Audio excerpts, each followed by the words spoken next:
মূল্যস্ফীতি বাড়ছে স্বীকার করে নিয়েই অন্তর্বর্তী সরকারের অর্থ উপদেষ্টা ডক্টর সালেউদ্দিন আহমেদ জানালেন, মূল্যস্ফীতির তথ্য আগে লুকানো হতো, এখন যা সঠিক তাই বলা হচ্ছে বলেই বেশি মনে হচ্ছে। সকালে রাজধানীর সিরজাপ ইন্টারন্যাশনাল কনফারেন্স সেন্টারে এক অনুষ্ঠানে তিনি এইসব কথা বলেন।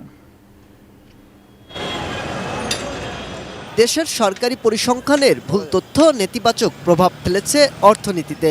বিগত সরকারের সময়ে চালের উৎপাদন উদ্বৃত্ত দেখানো হলেও এখন আমদানি করতে হচ্ছে।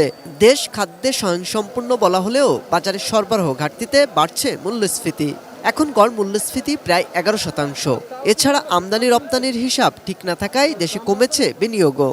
স্প্রেডের কারণে একদিকে সুদের হার বেড়ে যাচ্ছে। এসব বিষয় স্বীকার করে অর্থ উপদেষ্টা ডক্টর সালেউদ্দিন আহমেদ বলেন, সঠিক তথ্য বিনিয়োগের জন্য গুরুত্বপূর্ণ।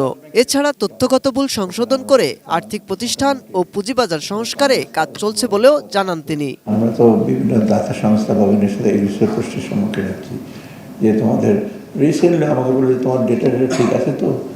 আমরা তুমি নিঃসন্দেহ করতে পারো যে ইনফ্লেশন বেশি দেখছো, অন্য সময় তাদেরকে 9 করে দেওয়া হতো, 8 করে দেওয়া হতো, আমরা 11-12 যাই আছে ভেবে। তো আমি ওই প্ল্যানিং মিনিস্ট্রিকে আমার কাছে যা আসছে হুবহু তাই পাবলিশ করতে বলেছি। বসুন্ধরা টিস্যুতে ছাড়ের ছড়াছড়ি। বসুন্ধরা টিস্যু নিয়ে এলো নিশ্চিত ছাড়।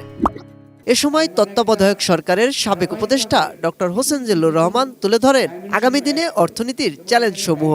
অর্থনীতির সামনে 3টে বড় চ্যালেঞ্জ আরও আছে।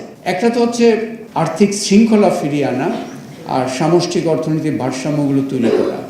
কিন্তু অর্থনীতির চাকাটাও ঘুরতে হবে। সামষ্টিক অর্থনীতি সন্তোষজনক হলেও পরিবার পর্যায়ে অর্থনীতি সেটার অবস্থাও কিন্তু অত্যন্ত গুরুত্বপূর্ণ। অর্থনীতি সচল করতে ব্যক্তিখাতকে উৎসাহিত করার পরামর্শ তার। এই অলিগার্কিক মার্কেট পাওয়ার কিন্তু গত 15 বছরের যে শাসনকালে এটা একটা অন্য স্তরে চলে গেছিল। মাহাদি সেকেন্দার, এটিএন নিউজ, ঢাকা।